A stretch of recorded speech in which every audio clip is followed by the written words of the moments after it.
Bonjour, bonjour, bonjour à tous.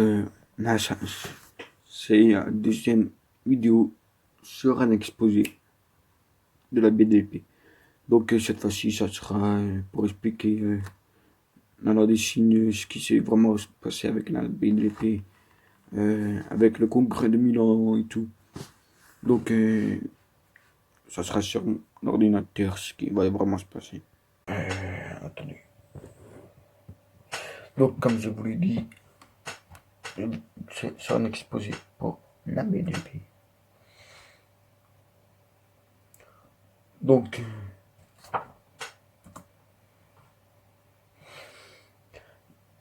la BDP et son histoire. Pourquoi depuis ça? Je sais pas. Je suis ridicule? Oui. Dites-le moi dans les commentaires. Donc, nous pouvons poser cette... Pardon. Ça c'est la BDP. Et ça, c'est la statue qui est à... Attends. Au lycée... au lycée de la BDP à Paris. C'est un lycée que pour les sourds. Mais vraiment, seulement pour les sourds. Bah, on parle vraiment de la langue des signes. Ceux qui parlent, c'est pour apprendre à parler. Mais sinon, c'est que de la langue des signes. Moi, je ne vais pas y aller. Donc, la question qu'on peut nous poser, c'est en quoi la BDP a-t-il aidé les sourds à communiquer entre eux et à s'intégrer? Donc là, c'est la BDP avec l'école, ça doit être le roi, et les enfants qui apprennent la langue des signes. Donc le plan. Pour répondre à cette question, d'abord je présenterai qui est la BDP. Ensuite, nous parlerons de sa rencontre avec les sourds. Ensuite, nous parlerons de la reconnaissance d'une langue des signes. Enfin, nous verrons comment a-t-il permis à la reconnaissance de la langue des signes.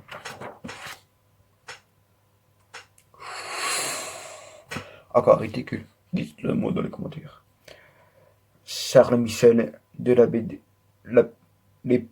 Charles Michel de l'épée. C'est son prénom en entier. Et c'est un abbé. Alors, Charles Michel de l'épée naît le 24 novembre 1612 et il meurt à l'âge de 77 ans le 23 décembre 1989. Fils de Charles-François de l'Épée, son père, architecte, expert des bâtiments du roi Louis XIV, souhaitait que son fils devienne son successeur. Il a fait des études pour devenir prêtre et des études de droit. Ce sera un très beau avocat avant de devenir prêtre. Avocat, prêtre.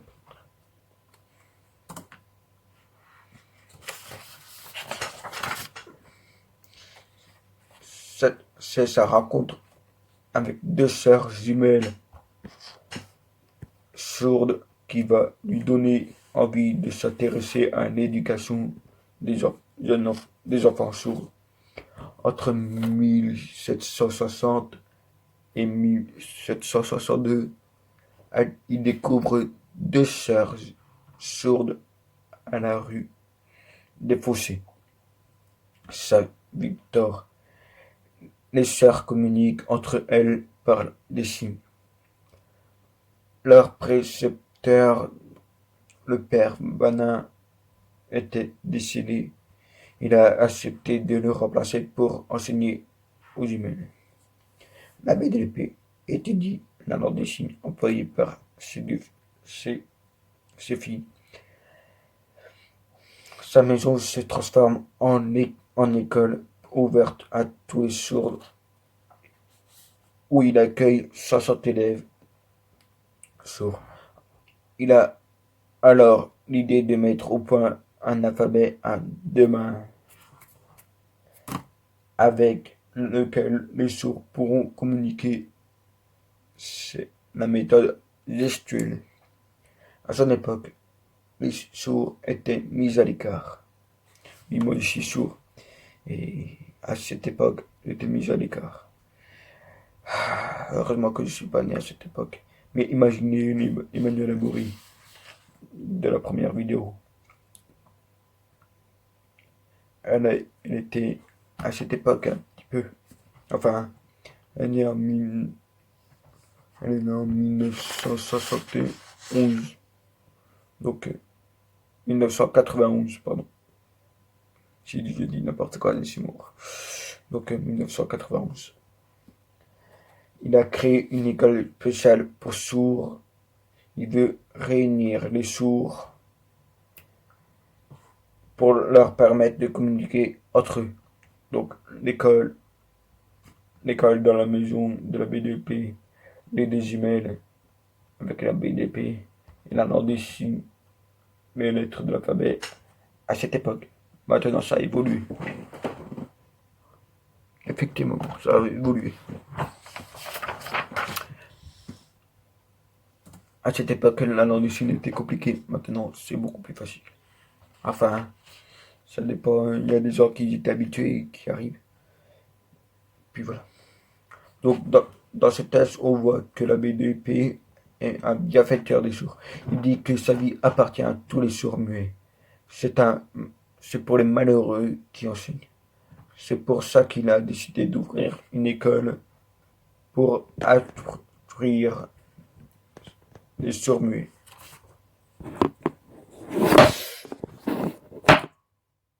Oups.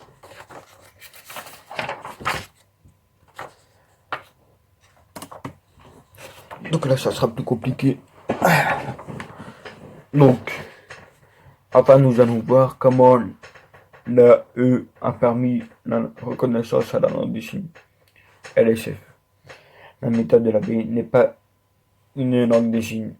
Aujourd'hui, le monde entier est très intéressé par sa méthode, qui donne beaucoup d'importance aux signes. Cette méthode permet aux sourds d'apprendre à lire et à écrire. Parce que c'est comme les entendants, eux ils parlent pour pouvoir ensuite apprendre à lire et à écrire.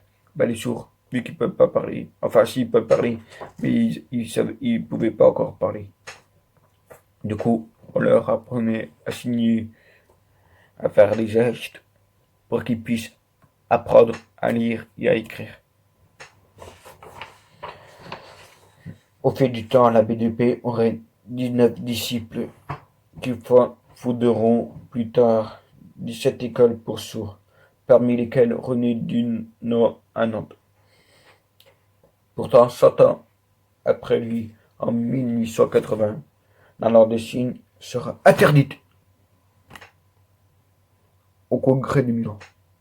C'est ce que je disais dans l'autre exposé avec Emmanuel Amoury. Elle, quand elle est née, elle pouvait pas signer, elle n'avait pas le droit de signer, parce que les écoles, c'était interdit.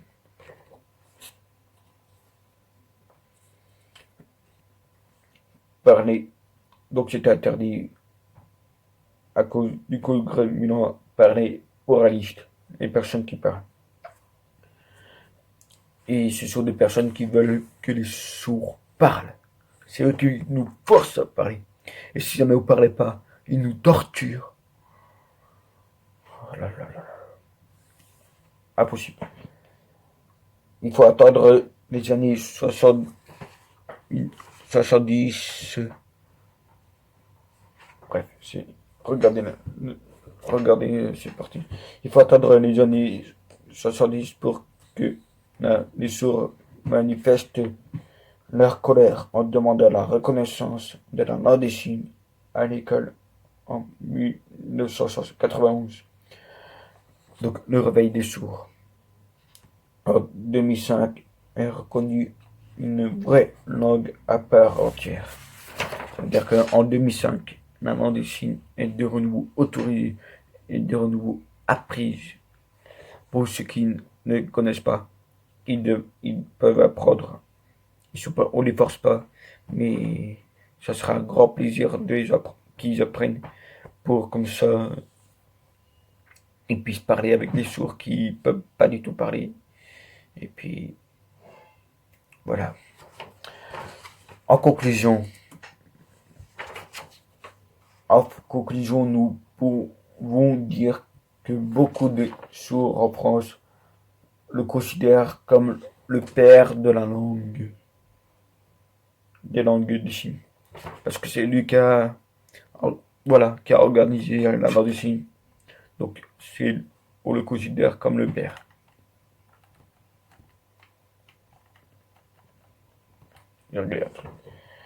L'abbé de l'épée est encore un personnage important aujourd'hui, car grâce à lui,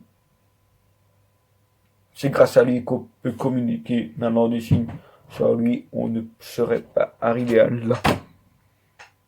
Ah, merci l'abbé de l'épée. Heureusement qu'il était là, parce que sinon, sans lui, j'aurais jamais pu signer. Et j'aurais jamais pu faire ce que j'aime dans le monde. Merci, l'abbé de l'épée. N'oubliez pas de commenter, de vous abonner. Si vous n'avez pas réussi à comprendre, commentez. Je vous répondrai à vos questions. Merci et à très bientôt.